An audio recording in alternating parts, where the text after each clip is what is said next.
Hi, if you're a first time contributor to OLake and you're trying to understand the basics before diving in, this video will make everything super simple for you. So let's start with a quick foundation and answer the first important question. What is OLake? OLake is a platform that helps you move your data from your OLTP systems like MongoDB, Postgres, MySQL, Oracle into the modern OLAP systems like Apache Iceberg.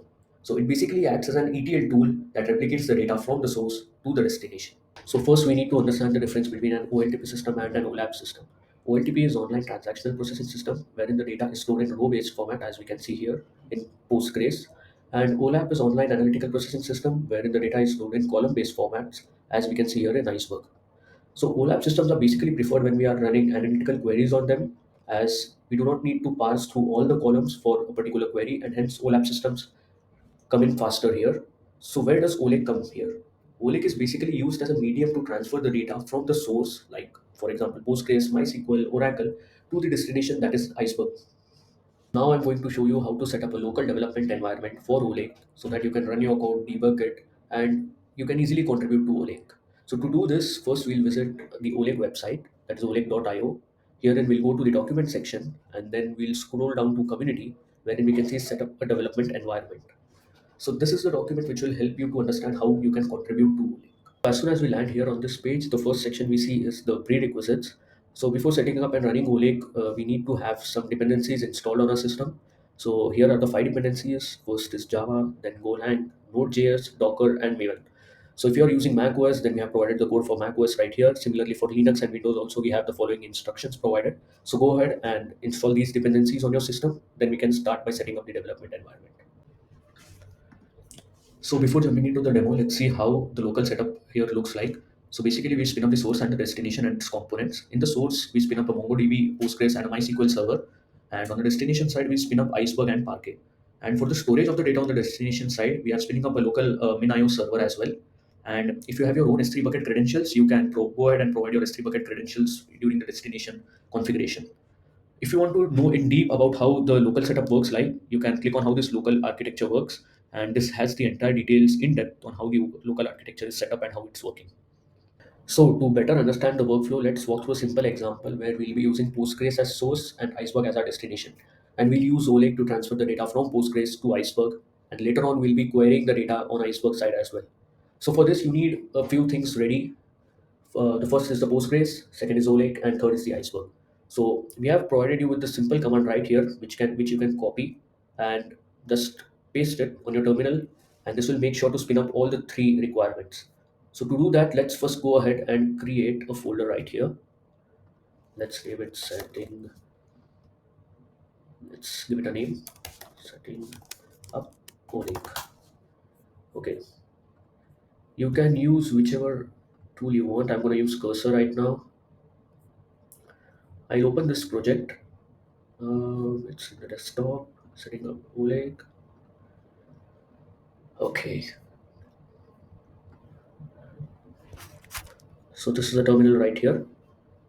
So as I mentioned, we just have to copy this command from here and we'll paste it right here. This will make sure it will spin up the source and the destination for us.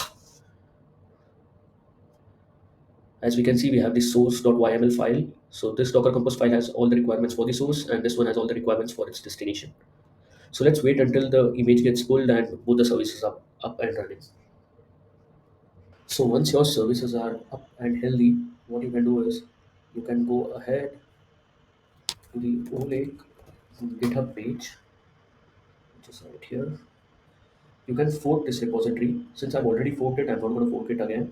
And after forking the repository, you can copy this, and then here in the terminal, you can do git clone and paste this right here. So this will just clone that repository in this folder so that now you can see the OLake right here, which will be required while we do a small demo on how the workflow works in OLake. So let's wait until the repo gets cloned. Once the cloning of the repository is completed, what we'll do is we'll move inside the OLake repository by using cd OLake. Now we are inside the repository. So we want two files to be created here. One is the source.json and the other one is the destination.json. So we'll write touch source.json, which will create a source.json inside the OLake, which is right here. And we will just copy and paste the source and source.json file which is provided right here. So as we can see, we have the source.json ready. Similarly, we'll do the same for destination.json. We'll come back here. We'll let the destination be Iceberg, and for our source, we had Postgres as the source. We'll copy this, and then the file is right here. Yes. We'll paste this as well. We'll save it.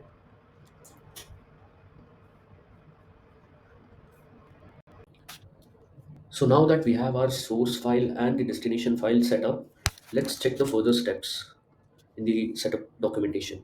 So the next step will be running a few commands in OLake. So let's check out what all commands are provided. So we have the discover command right here. So this command is basically used to get the possible streams from the source. So basically what all tables are present in the database. So to run this command, we'll simply copy this command from here and we will paste this right here in the terminal. So this command will basically generate all the tables that are present in the database main. So we'll run this command. It will take a little time to fetch the data for the first run.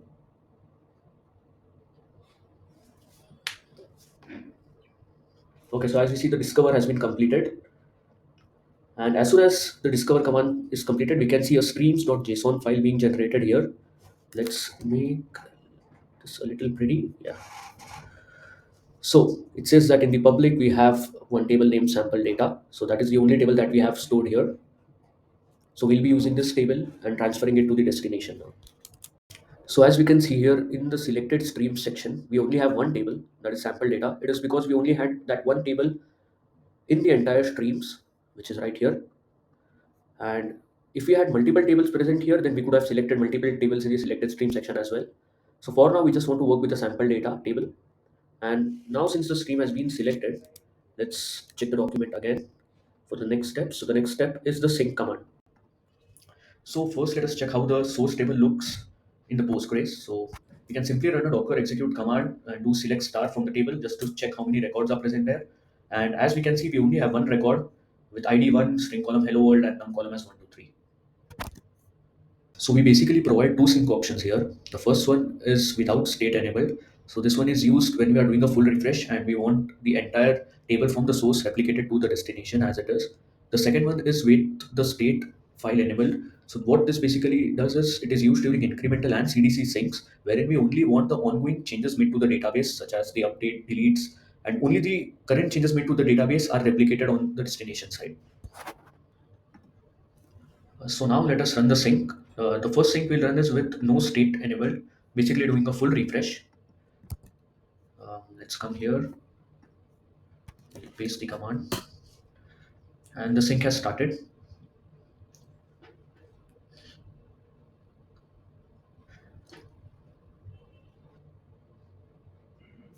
Okay, so as we see here, the sync has been completed, and the total number of records read were 1.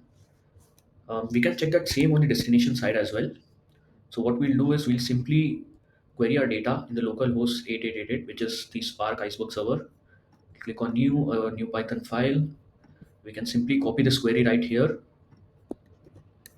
and then we'll run the query. So as we can see here, the same data that was present in the Postgres is now in the Iceberg. So now that we have seen how a full refresh works, it's time to see how a CDC works as well. So basically for CDC, we might need to make some changes to our source database. So for that, we'll be doing an insert operation in the database and then an update operation and then a delete operation as well. So we'll simply copy this command right here and paste it here. So what we are doing here is we are adding two records with ID 10 and ID 20 into the Postgres. So we can see that the two inserts are successfully done. And let's say we'll update one record now as well. So in this, we are updating the first record that we had, which we transferred during the full refresh, that is with the ID 1. What we are updating the string column for it. So let's enter that as well. So we can see the update has been successfully done. And in the delete record, let's copy this, paste it here. Let's say instead of doing the two, let's say we'll delete just the ID 10 from there. Okay. So delete operation has also been successful. So now it's time to run the sync again, but with the state file enabled. So we can basically copy this command, which is sync with the state enabled. We'll paste it and we'll run the sync.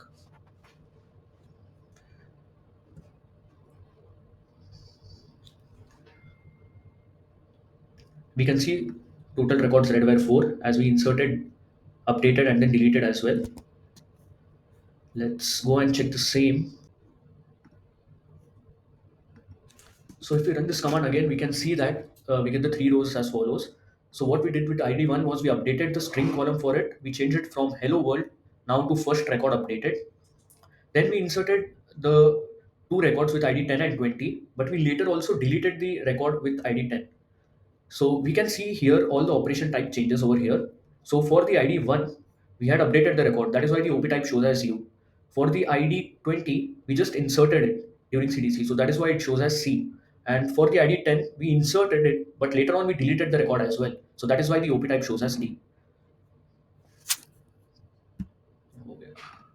Now let's also understand how the code in the OLake repository looks like. So in OLake, we basically have two most important sections. First one is the destination, that is right here, and the second one is the drivers, that is right here. So in the destination, we have two options. We have the option for Iceberg and the option for Parquet. So iceberg.go basically has all the code related to writing the files into the Iceberg, and here in the Parquet, if we see Parquet.go, this has all the code related to writing the files into Parquet. And the driver section has some folders here as well. The abstract is basically the code that the abstract folder basically has the code that is utilized by all the drivers. So basically the common code is present here, and the drivers will be overwriting these files. So we have 5 drivers here: Kafka, Mongo, MySQL, Oracle, and Postgres.